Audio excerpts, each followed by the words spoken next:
Molweni ndinamkela kwesa TV ngeSixhosa. Udeliwe ke uxakwe kukuphendula umbuzo kavuma wade wancedwa nguSibongile ke oko yena into ebakazayo nje engazi ba makathini. Ethi ke uSibongile nguye ozicelele ukuba amncedise ngomsebenzi wasekhaya since ekhona. Waphinda wambuza uvuma xa ke ngoku esithi everyday uthetha ukuthini. Nalapho womelwa ngumqa esandleni udeliwe akakwazi ukuphendula. Waphinda waphendulwa kwangulo Sibongile ethi umama ubezama nje ukuba athi vele umsebenzi wasekhaya into esiyenzayo everyday as umntana oyintombazana. Hayi ke udeliwe ke wancedakala ke sefuna into ba utata kaSibongile makacela uxolo ke ngoku. Uyawanyanzeleka uba makalucela kwelo xolo ngoba bese into eseyizililisa iyityengezela isilizwe ke udeliwe. Walicela uxolo esithi ngicela uxolo ke. Uthi omnye hasi ukuthi uthi ke cela uxolo kuphela kodwa uyazazi udeliwe urongo but ke ulicelele ke uxolo. Wabe sithi ke uvuma hayi khanikeni imphumzeni umntana makahlale phansi ngokwathi phumla Sibongile. Nyani ke wahlala phansi ke Sibongile ngoba lo uthi lo mntana ufunda nzima eThekwini lo for into babe busy ehliswe inyuso kule yard. Hlale phansi ke uthe xa ichopha ke uSibongile utata ke siphumile washe kudeliwe emxelela into ba ke xa sele elele utata wakho wena uzoqhubeka apho ubuyeke khona. Ugcina ke uyisout kwanje ngaye. In fact ke kunje ngaye. Uqale ngokubona unomfundo ekwatele ukubona unje ngaye nophetheni behappy beleqana. Wakwata wayinto engxolisa abasebenzi. Waphinda wabona unje ngaye nonomfundo bengakwi-washing line. Unje ngaye eqangisa unomfundo ukuba kuthene ngathi uba umntana akaphilanga. Embuza kunomfundo buve ngabantu besithi uba hayibo obvious ndive ngophetheni. Uthe ke unomfundo kaloku wena ubuthema ndikuphe ispace nomgakho watsho emshiya apho kanti lonke lo xesha ugcina ume kwibalcony ubabukele. Nabo ke bahlele lounge unje ngaye ubhizi umasaja iinyawo zomkakhe. Kukhona uvusi ke apha nogcina. Qe unomfundo emhle nxibe impahla zakhe anthaka kukho uniform ke ngoku.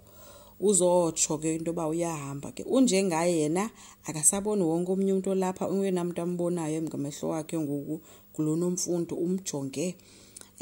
Phofu ke ugcina uyayibona yonke lento lena abencoma kugcina ba yo awumhle. Theke uyahamba ke unomfundo besisithi uphetheni ke ufone ke xa sofikile uthi uba uhambe kanjani. Wabulela ke unomfundo kumedem wakhe. Ugcina ke yena ujonge yonke lento ayenzayo. Unomfundo uye wajonga nje unje ngaye ngelinye ilihlo ke eliqala ezantsi limnyusa bese qhubeka ke seyophuma. Bashiyekile ke behleli ke apho ke. Uthe kusahleliwe ke wathi gqi unje ngaye thubeni caba bekhe waphuma ethi ke sesithi ulambile. Oyena umuntu ohanjisiweyo ophekayo apha ngunomfundo ngoku kushiyo umuntu ophekayo kancinci wenza kancinci ulambile yena and uyahamba uyotya ngaphandle. Xa ndicinga ke into befuna uleqa unomfundo mhlawumbe uzomfumana eseserenkini amahambisa ndazi kodwa uphetheni uthi hayi ke xa utya ngaphandle masihamba soba ithundi yakulandela masiya apho siya khona. Wabe sithi yo hayi uyahlupha nawe xa ngaba sowulambile uyinto nje engakwazi nokuzibamba. Bashiyeka ke uvusi apho nogcina ugcina ubuze uvusi uba unomfundo lo usebenze ixesha elingakanani apha kuwini. Uvusi uthe kudala kwayena ukhuliswe ngunomfundo. Watsho kunomfundo ugcina uba okay wow. So uyayidibanisa ugcina yonke ke lento. So ugcina nguye ke into endibona uba ozonceda uvusi apha ngoba unoba uzoblackmailer unje ngayo yonke lento ayibukeleyo qha kufuneka aqale eze neproof yayo yonke lento. Uvusi uzoba sisikhundleni sokuphatha. uSibongile yena usahleli kamnandi ke kowabo notata ke bonwabile umlungisela nezitulo yampeyintela izitulo zakhe azidizayine kakuhle ngepeyinti ezohlukeneyo. So kumnandi nje bazincokolela nangezakudala zabo nomama wabo esaphila mamakhe. Deliwe ke ziyambhora zonke ke izindaba kahamba ude wabashiya apho wemka. Uvelephi ke uzithandela unyana kaNtombela ungena naye nangefestile pha kowabo kodwa ke uZakes naye akamyekanga ulapha. Nodeliwe ke ummele ngoZakes uba uZakes ngoyena muntu right. So uZakes ke wafonela ke uvelephi lowo kohleli nonyana kaNtombela. Wabe semfonela kuZakes embuza uba uphi wathi omnye usendlini uyagula wathi omnye ndilapha ngakuwe ndiphuma. Uvuke ngespeed ke uvelephi kunxiba elungiselela into bahambe umshiyelele apho unyana kaNtombela. Utata kaSibongile ufikele olundwendwe ke olunguNtombela, dwendwe ololuzisa ulwimi luzombuza into ba uSibongile lo wenzani eThekwini. Uthi komnye uSibongile uyafunda, uthi ubuyafunda uyithatha le mali yokuthenga igrocery ngaka.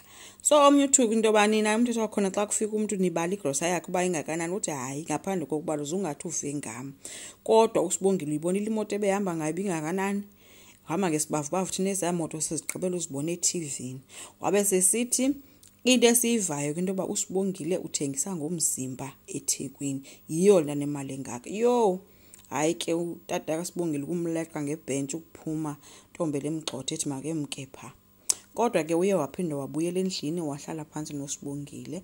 Sibongile bese excited ke embonisa icushion azayibeka esitulweni sakhe. Wathi utata ka uhlale phansi ke sithethe.